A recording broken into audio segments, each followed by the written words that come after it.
Hey everyone, welcome back. Apple has just rolled out the third developer beta of macOS Sequoia 15.5, arriving just a week after the second beta was made available. This release is part of the ongoing testing process for the upcoming soft update.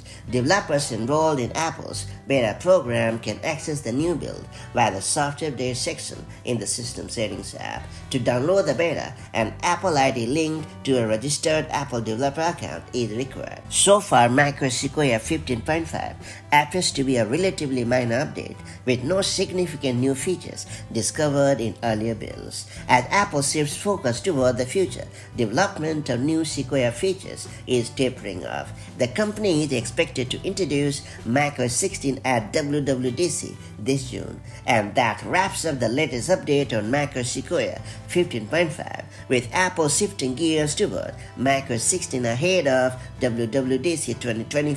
This may be one of the final tweaks to Sequoia, so stay tuned for more updates as we get closer to Apple's big reveal this June.